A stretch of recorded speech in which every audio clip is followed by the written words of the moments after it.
Assalamualaikum warahmatullahi wabarakatuh. Waalaikumsalam Waalaikumsalam warahmatullahi warahmatullahi wabarakatuh. wabarakatuh. A'udzu billahi minasy syaithanir rajim. Bismillahirrahmanirrahim. Wassalatu wassalamu ala sayyidina wa habibina wa maulana Muhammadin sayyidil awwalin wal akhirin wa radiyallahu ta'ala an kulli ashabir rasulillahi ajma'in. Amma ba'du, usikum wa nafsi bitaqwallah. Faqad fazal muttaqun, yang dirahmati Allah seluruh jamaah di Wamit on Air yang hari ini tergabung di aula Wamit on Air, baik dari Taiwan atau mungkin dari Indonesia. Saya akan menyinggung tentang masalah pentingnya zikir. Karena zikir itu adalah sudah diklaim. Ini mohon maaf, saya lakukan dengan sambil aktivitas ya. Karena ini mau pergi dan saya harus menyelesaikan pekerjaan rumah. Jadi sambil saja. Untung yang namanya ngisi acara kayak gini tidak harus seluruh konsentrasi itu jatuh, karena cukup dengan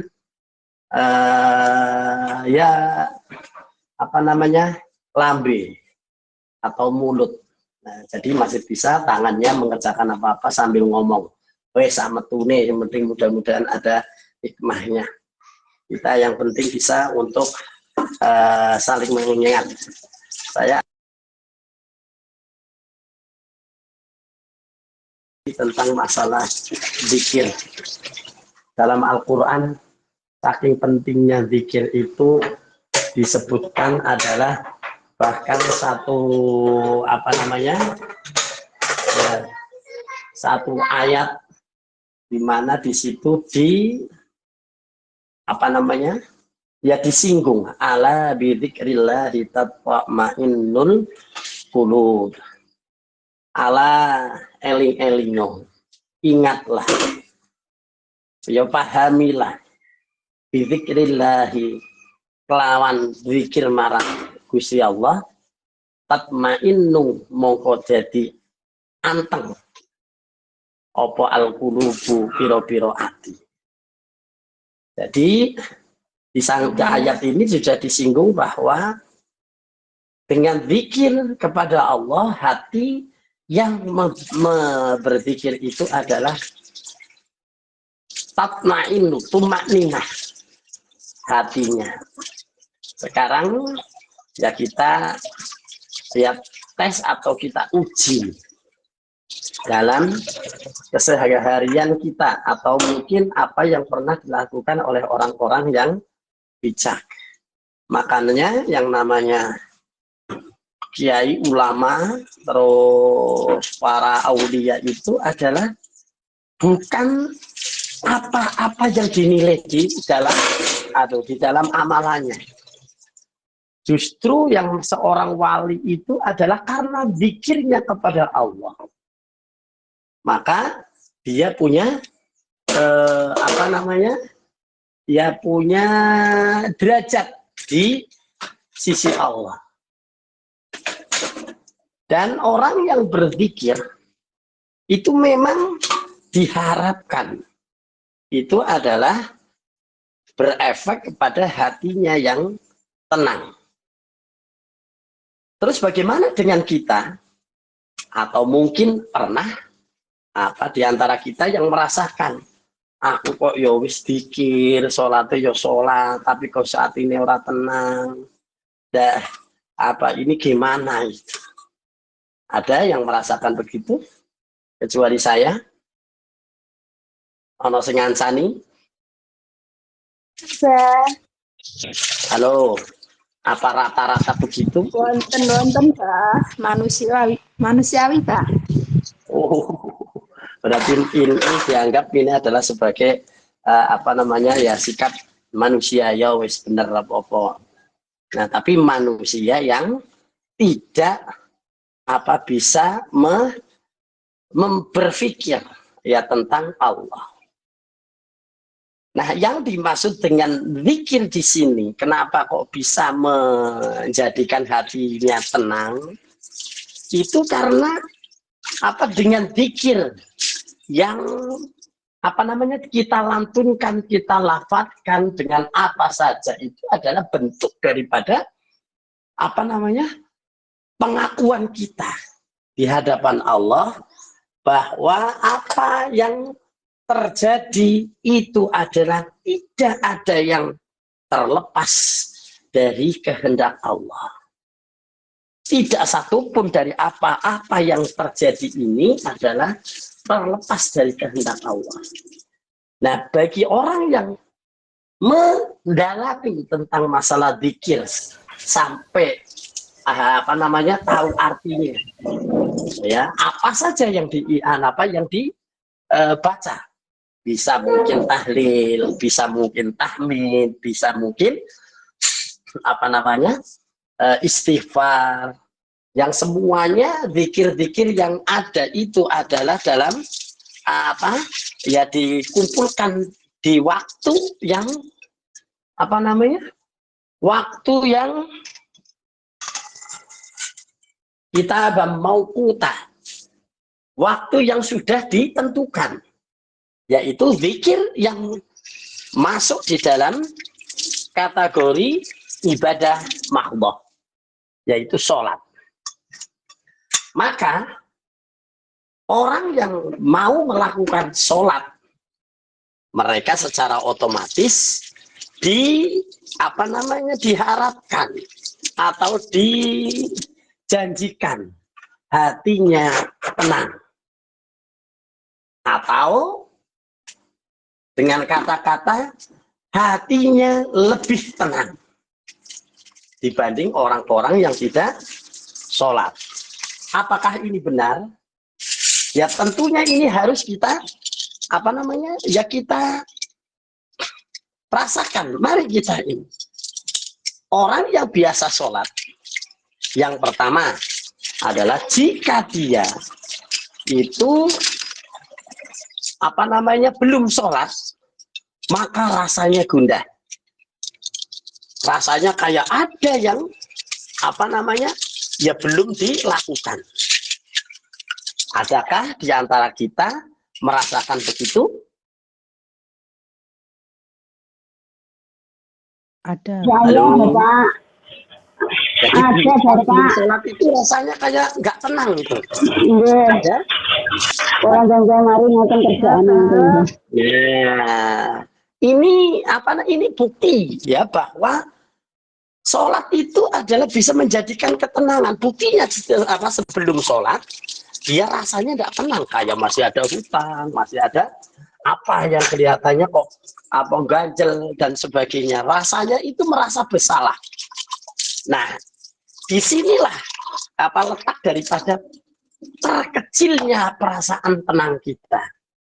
Ya artinya dibanding kita belum sholat, kita sudah merasakan bahwa kita adalah gundah. Ya gundah itu. Nah itu paling kecil, udah paling kecil. Belum apa namanya perasaan yang lebih tinggi daripada itu.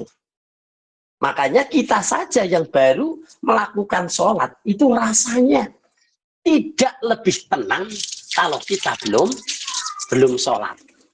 Itu. Nah, ini di sini. Nah, lalu bagaimana dengan orang-orang yang mungkin host, orang-orang yang utama, yaitu para aulia atau para ulama dan sebagainya, ya mereka-mereka yang lebih dekat kepada Allah. Maka sama dengan itu, kalau dia tidak berzikir satu kali saja, satu saat saja, itu rasanya itu ada yang jauh atau tidak apa namanya manfaat sama sekali dalam kehidupan kita. ini perasaan kayak gini bisa muncul apa namanya sebagaimana seperti kita itu dalam hal sholat dan itu dalam keseharian. Maka rata-rata orang-orang yang sudah mengenal Allah dengan ini, maka dia akan lebih tenang dengan berzikir, dengan berzikir apa saja. Termasuk kalau belum bagi yang mereka itu zikirnya adalah fokus di Al-Quran. Maka sebelum kita baca Al-Quran, apa surat-surat tertentu yang kita biasa baca, maka di situ ada apa namanya ada hal yang kelihatannya itu belum sempurna. Atau lagi mungkin bagi mereka yang punya wiridan, baik itu di dalam toreko atau mungkin di dalam ya apa namanya aurat-aurat yang mereka inginkan. Nah, maka setelah dia atau belum dia membaca aurat itu, maka perasaannya itu adalah tidak tenang. Ini apa namanya tentang masalah zikir yang berhubungan dengan dilakukannya atau belum. Nah, sekarang berzikir dengan makna atau dengan arti yang ada di dalamnya.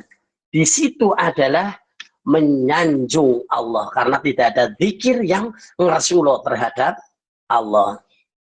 Ada enggak? Ada zikir yang isinya maido Gusti Allah. Ada enggak? Kenalkan Bapak, semua menyanjung semuanya. Subhanallah, Maha Suci Allah, la ilaha illallah, tidak ada Tuhan selain Allah. Allahu Akbar, Allah Maha Besar. Apa saja coba. Dalam Fatihah, dalam Al-Quran, tidak ada satu lafal pun yang kita lafalkan untuk Rasulullah terhadap Allah.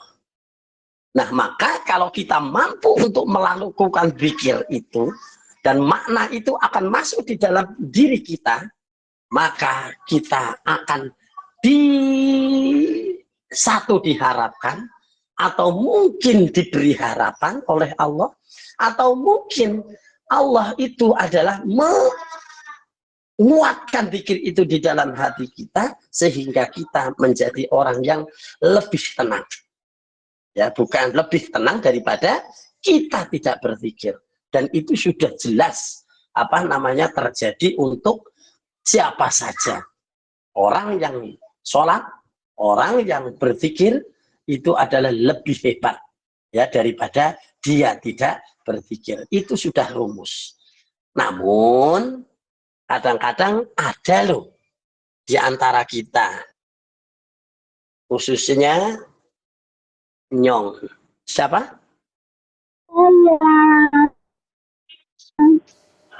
Siapa kok? Saya Bapak. Oh, Nyong kok? Nyong ya saya. Oh iya begitu. Lalu nyong ya saya. Benar nyong pulau saya, pulau aku. Pulau aku. Ya sudah. Kan benar katanya. Nah, ya. Jadi itu kita sering kadang-kadang diberikan lisan, diberikan hati, diberikan perasaan. Itu bukannya untuk berzikir, padahal itu dilakukan dengan terus-menerus. Lambene orang tidak bersyukur kepada Allah, lambenya tidak menyaksikan bahwa Allah itu maha baik dan sebagainya, tapi kadang-kadang malah sering banyak ngersulo. Ada yang kayak gitu kecuali saya?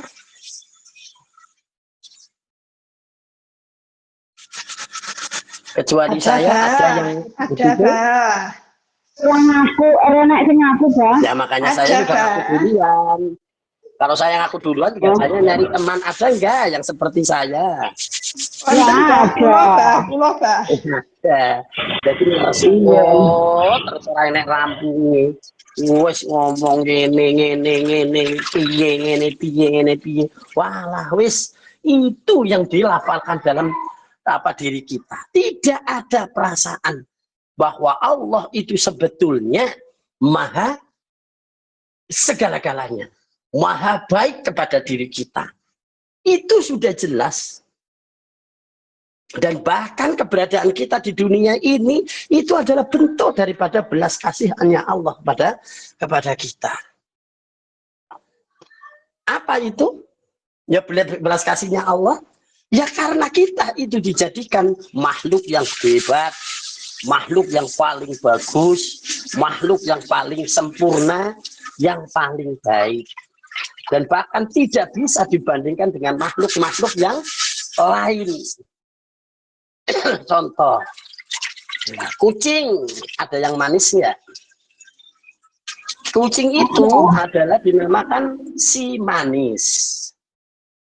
Nah, apakah manisnya kucing bisa dibandingkan dengan manusia?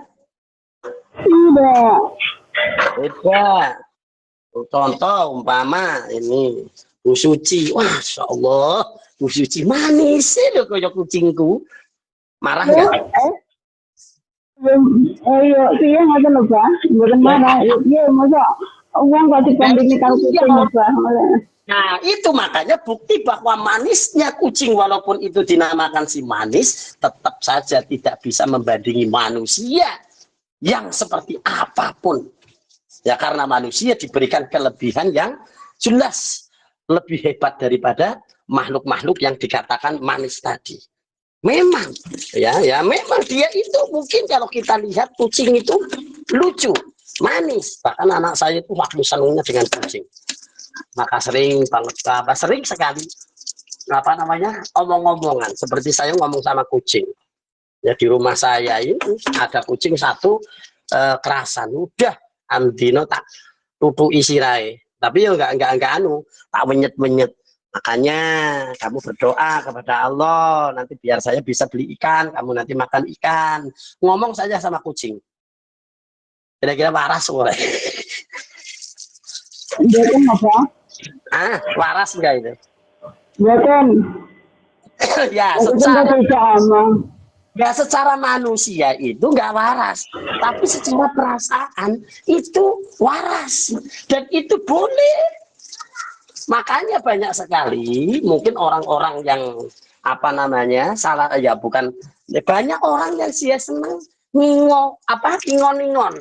Ada ayam, ya ada kucing, ada apa? Karena untuk mancing, ya mancing rezeki. Karena apa? Ya karena dia itu umatnya Allah dikasih rezeki kalau rezekinya lewat dia, ya lewat dia maka si hewan itu juga bisa berdoa kepada Allah. Makanya kiai saya dulu Syekh Dimyatan Bantani itu di pesantrennya itu ternyata muridnya bukan hanya manusia saja. Kira-kira apa? Ternyata bukan jin. Ya, bukan jin, bukan apa, tapi di situ pondoknya itu panggok. Di bawahnya ada ayam, ada banyak itu yang klak gitu. Nah, dan sebagainya, ada bebek, ada apa, semua nempat. Hanya saja dia di bawah, terus kita, ya saya ada di atasnya, di panggoknya. Di bawahnya kandang ayam. Ini pasti kalau saya itu akhirnya memberi menarik kesimpulan, oh ternyata hewan-hewan ini juga umatnya Allah. Dia itu juga berzikir dan itu memang diabadikan di dalam Al-Quran. Bahwa apa saja dia yang di atas di langit dan atau di bumi, dia adalah berzikir kepada Allah. Ya dengan caranya. Nah ini sebagai bukti bahwa zikir itu betapa pentingnya. Ya, betapa pentingnya zikir untuk makhluk Allah.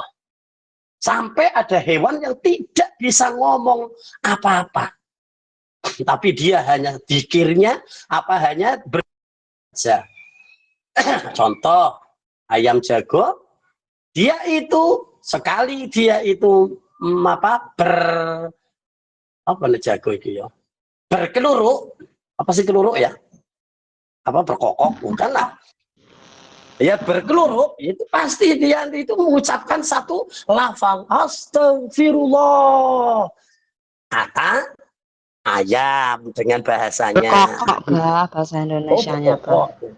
Mau berkokok kalau dengan kuku luruk itu beda. Kalau kokok itu memang ayam sengaja kokok kokok kokok kokok.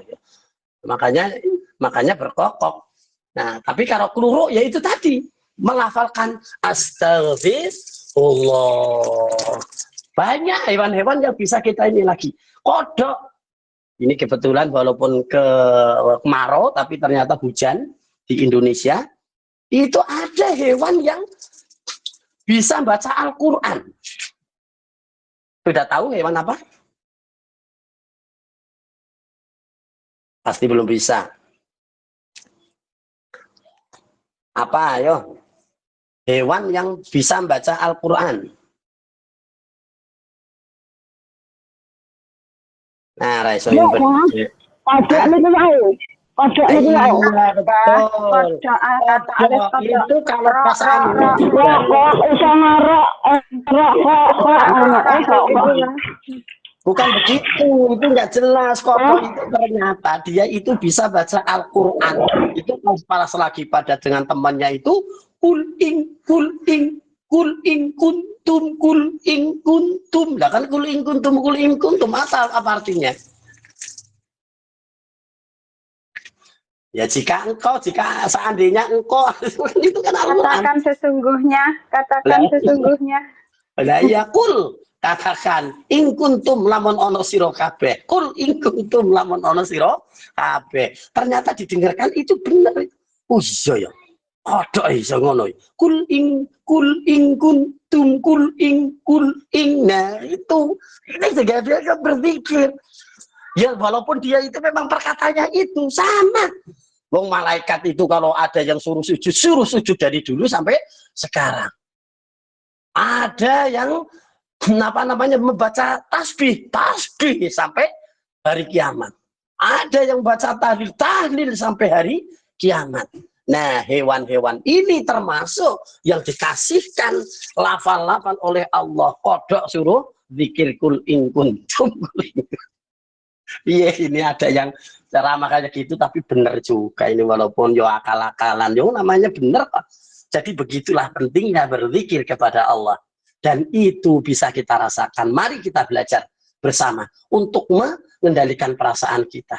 Bahwa benar dengan berzikir kepada Allah akan tenang hatinya. Ini sudah rumus loh. Maka dari itu bagi siapa saja yang hatinya lalai, tidak mau berzikir, berarti sebaliknya dia mungkin paling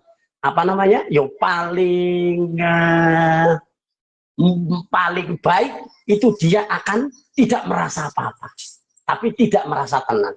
Tapi sebalikan daripada orang yang berzikir itu dia mendapat hatinya tenang, maka bagi mereka yang hatinya, perasaannya, lisannya tidak mau sepanjang saat kita itu kok berzikir, tidak mau berzikir, berarti dia tidak diberikan ketenangan. Itu nah ini poin Bu, temanya apa yang penting ya itulah yang bisa kita tangkap. Ya mungkin belum pernah ada yang menerangkan semacam ini, tapi ya kayak menurut saya itu ya ini penting ya untuk kita bisa paling tidak sedikit lah merasakan bahwa oh begitu toh pentingnya zikir.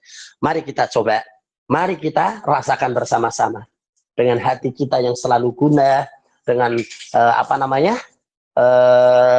lisan kita yang selalu tidak mau berzikir, akan dapat apa kita? Pasti kita tidak akan dapat apa-apa. Bahkan masalah yang kita hadapi saja tidak bisa terselesaikan, bahkan semakin memusingkan kita karena kita justru ngeresuloh dan tidak mau mengingat Allah. Jadi seolah-olah bahwa itu adalah kemauan kita, nasib kita. Justru dengan masalah-masalah yang diberikan Allah kepada kita ya di dunia ini, itu menunjukkan bahwa kita itu benar-benar makhluk Allah. Dan itu bisa menunjukkan bahwa Allah itu ada. Nah, kalau bukan Allah ada, coba bisa nggak kita bikin kita senang?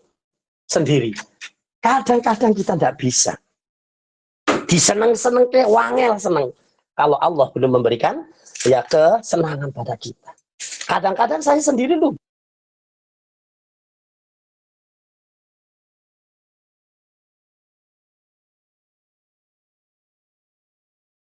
Ya, utang wakeh. Jadi macam-macam itu masalah. Ada yang seperti saya. Iya, Saya Bah. cuma Berarti dolim sama diri sendiri ya, Bah, malah iya, bukan saya orang lain yang ngecek dolimi. saja. Ya, saya cuma ngecek ada enggak yang bisa apa seperti saya, berarti kalau iya berarti teman saya itu. Jadi aneh. Saya itu kadang-kadang mikir kayak gitu. Tapi satu saat padahal masalah itu belum selesai. Hutang masih utuh. Ya, tapi kita bisa ketawa. Kita bisa seneng. Coba siapa yang ngatur itu? Halo.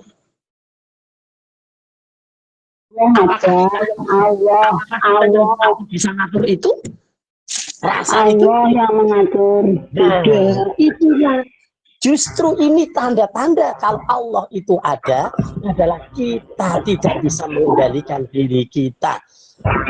Kadang-kadang banyak orang yang cuma apa namanya, katanya berlimpah apa harta dan sebagainya, tapi ternyata tidak satu dua cerita mereka justru bunuh diri hanya gara-gara kebanyakan harta. Ada loh bintang film siapa coba Doman dulu yang sampai punya pulau dan sebagainya, tapi justru dia tidak merasa nyaman dengan keberadaannya, akhirnya dia bunuh diri di pulaunya.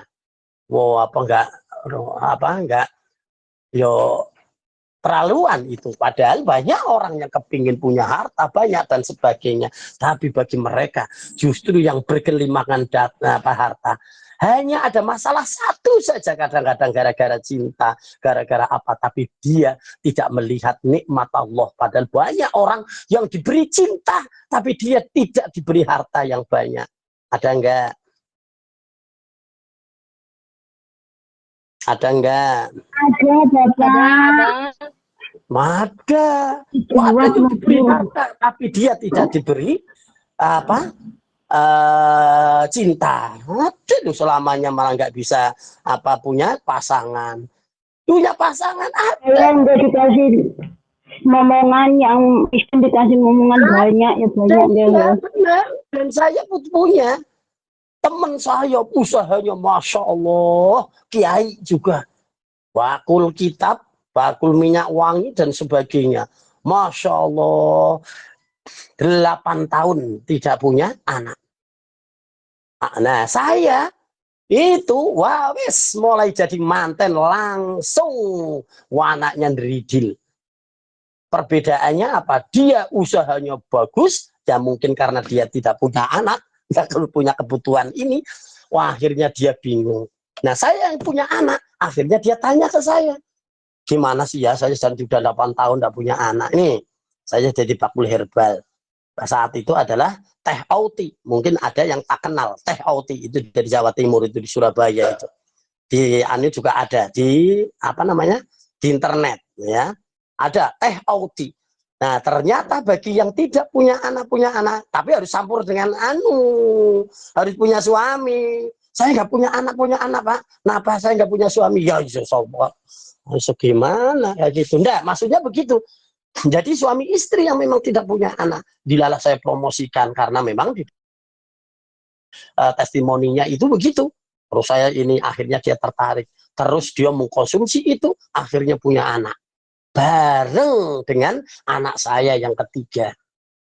Ya, anak saya yang ketiga ini, wah akhirnya dia punya anak satu-satunya. Karena setelah punya anak ternyata langsung dikiret atau kandungannya di ini karena ada kankernya, kanker kandungan, akhirnya diputus. Jadi udah nggak punya anak lagi. Nah gimana cara perjalanan setelah sekitar 15 tahun, umur 15 tahun sama dengan anak saya, kehidupannya luar biasa, dia punya uang, punya apa saja dan sebagainya. Dia padahal alim gitu, yang namanya orang. Dilalah Saya kan sering ngaji, dulu sering itu saya ke Jawa Timur itu dan saya ngikutin beliau. Ya dia kiai. Nah, akhirnya ini setelah beberapa saat ya saya sudah tidak ikut ke sana, terus dia itu masih ke Jawa Timur ngaji, ditinggal ke Jawa Timur, dia itu lagi seneng-senengnya sepeda motor. Setelah apa namanya ya sepeda motoran karena kebetulan ayahnya yang biasa melarang itu pergi, enak langsung ngampiri apa? Jemput teman sekelasnya dia itu SMP ya kelas 3 ya. Jadi jemput temennya istilahnya jalan-jalan ya pacaran gitu loh. Nah nggak tahu dia itu melewati tanggul. Tanggul itu apa namanya ya batas irigasi dan sawah. Irigasinya itu tinggi, akhirnya kepleset di situ, terus akhirnya kecebur dengan motornya dengan anak ini temannya perempuan dan dia. Tapi ternyata yang canggih itu adalah anak perempuannya. Dia itu bisa berenang, ngelangi. Dia bisa selamat dan akhirnya si ini anaknya teman saya itu meninggal bersama motornya. di ini sampai hari ini dia tidak bisa punya anak lagi, tapi dia punya harta. Soalnya aku alhamdulillah hartanya ya memang enggak ya ada lah ya, tapi tidak mencukupi untuk kebutuhan wana endilala wakeh. Kemarin anak saya ada yang mau ini tak rumah satu, nah dianya malah nggak mau. Jadi mendingan sama bapak aja itu. Padahal mau dijanjiin mau dibeliin sepeda apa gitu. Anak kembar saya ini nggak ada yang mau karena udah gede. Jadi begitulah kisah. Bagaimana yang namanya Allah itu menunjukkan kepada kita bahwa kita tidak bisa mengatur apa yang kita mau. Tidak ada yang bisa. Kita hanya diberikan mungkin bisa ngegas. Ibaratnya motor itu ngegas. Jadi sudah ada ininya, kita tinggal ngegas kok. Jadi sekarang kita agar ini tinggal kita istilahnya berusaha lebih kuat. Itu yang bisa dilakukan. Dan bagaimana kita itu bernapas. Bernapas kita bisa nggak mengatur napas kita? Bisa untuk ngegas tok. Jadi yang biasanya cuma kempas, kempis, itu berjalan loh. Sesuai dengan aturannya. Kita nggak bisa ngerem. Begitu kita rem, bisa nggak kita ngerem? Itu nafas kita. Bisa direm? Halo. Bosan apa? Halo. Mungkin mati, meninggal. Iya, kita ngempet aja mungkin 1 menit, wis gelagapan. Ya, mungkin udah kayak orang kelelep. Tapi kita hanya bisa ngegas. Contoh, ya. Dengar ya. Itu kan ngegas kita. Dicepetin. Tapi setelah kita lepas lagi, stasioner. Siapa yang ngatur bisa stasioner ini? Seperti motor. Kalau digas, terus diberhentikan, dia langsung itu menunjukkan bahwa normal. Dan siapa yang bisa ngatur setelannya itu? Kalau motor mungkin bengkel, tapi kalau manusia hanya Allah. Udah itu aja menunjukkan bahwa nafas kita pun yang ngatur Allah. Bisa. Sebab apa? Stasionernya bisa berbunyi, bisa bergerak, ya bergerak, tidak harus kita ngatur sendiri. Nah, apalagi kalau sedang tidur. Siapa? Gitu nggak kira-kira nafasnya? Gitu nggak? Nah, makanya itulah pentingnya daripada kita berzikir, kita ingat kepada Allah. Semua termasuk nafas kita itu sebetulnya juga zikir bagi kita. Kalau kita itu nadanya itu apa? Allah. Allah. Itu Allah. Itulah nafas kita. Coba kita rasakan. Dan samakan dengan nada itu. Itulah nada dalam pernafasan kita. Bahwa Allah akan selalu ada di dalam seluruh kehidupan, bukan di dalam diri kita, di dalam seluruh, termasuk di dalam diri kita, di seluruh alam ini. Makanya namanya Allah Maha Besar itu adalah karena di seluruh alam semesta semuanya itu adalah dalam genggamannya, termasuk diri kita. Sudah dikasih perhatian pada kita. Allah. Allah, walaupun kita sedang tidur, nafas kita itu berzikir dengan lafal Allah. Allah. Mungkin itu yang bisa saya sampaikan. Mari kita berdoa. Bismillahirrahmanirrahim. Allahumma shalli ala sayyidina Muhammad wa ala ali sayyidina Muhammad sayyidil awwalin wal akhirin wa radhiyallahu ta'ala an kulli sahabi rasulillah ajmain. Alhamdulillahi rabbil alamin. Hamdan wa yukaffir mazida ya rabbana lakal hamdu kama yanbaghi. ربنا ظلمنا انفسنا فان لم تغفر لنا وترحمنا لنكونن من الخاسرين اللهم ارنا الحق حقا وارزقنا اتباعه وارنا الباطل باطلا وارزقنا اجتنابه اللهم ربنا لا تزغ قلوبنا بعد إذ هديتنا وهب لنا من لدنك رحمة انك انت الوهاب اللهم اجعلنا واولادنا وذريتنا قرة اعين واجعلنا للمتقين اماما اللهم اجعل مجلس يوامد on air مجلسا مباركا مجلسا مأمورا مجلسا نافعا اللهم اعز الاسلام والمسلمين اللهم اعز الاسلام والمسلمين ربنا آتنا في الدنيا حسنة وفي الآخرة حسنة وقنا عذاب النار صلى الله على سيدنا محمد سبحانك ربك رب العزة عما يصفون وسلام على المرسلين والحمد لله رب العالمين الفاتحة أعوذ بالله من الشيطان الرجيم بسم الله الرحمن الرحيم الحمد لله رب العالمين الرحمن الرحيم مالك يوم الدين إياك نعبد وإياك نستعين اهدنا الصراط المستقيم صراط الذين أنعمت عليهم غير المغضوب عليهم ولا الضالين آمين. Sekian. Assalamualaikum warahmatullahi wabarakatuh. Waalaikumsalam warahmatullahi Waalaikumsalam warahmatullahi wabarakatuh.